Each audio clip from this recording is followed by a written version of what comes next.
Bwatyo Muhoozi Kainerugaba afuddeyo wamu ne Honorable Dr. Balaam Barugahara atenyi bonna bavuddeyo ate ne babeera nga bateekayo posts zino wammanga naye nga posts zino ziri mu kugamba bantu nti muzeeyi agenda kuba ajja mu 2026 era basaba Abannayuganda babeerenga bawa Museveni send-off oba bamusiibula n'ekisanja kye ekigendo sembayo era nga batagetinga oba babala nti abantu abayinza okulonda bajja kuba abagenda olonda muzeeyi bagenda kubeera ebitundu 8 ku buli 100 ekyo kibasuubira mu posti ya Muhoozi wabula nga ate ne Balaam agambye nze nange ndi mabega gaakyo tusiibule Museveni n'ekisanja kino era tuvotinge naye ng'ate nze ndaba tusobola n'otuusa ebitundu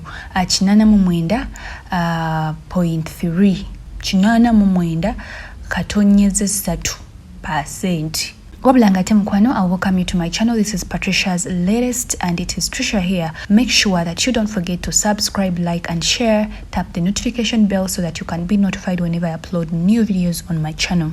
Muhoozi Kainerugaba agenze maaso na posting anagamba for Muzeeyi's last term in 2026 I request all Ugandans to give Muzeeyi the best send-off ever.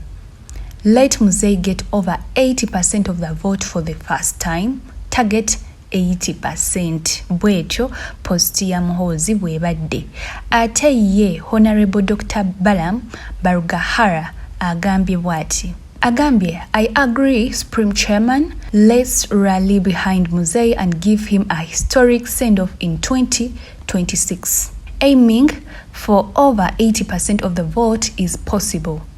With our collective support, we can achieve 89.3%. Let's show our appreciation for Muzeeyi's leadership and dedication to Uganda's progress. Byebyo no sigenda kwongerako naye nga mukwano beera nga mpa comment ku kyolowooza ku posti zino ezivudde ewa Muhoozi wamu ne Balaam era nga mukwano nkujukiza nti teweerabira kubanga osubscribinga, olikinga, osharinga n'okutapinga notification bell ransonga ojja kuba getting notified buli wenteekayo videos empya ku eno channel.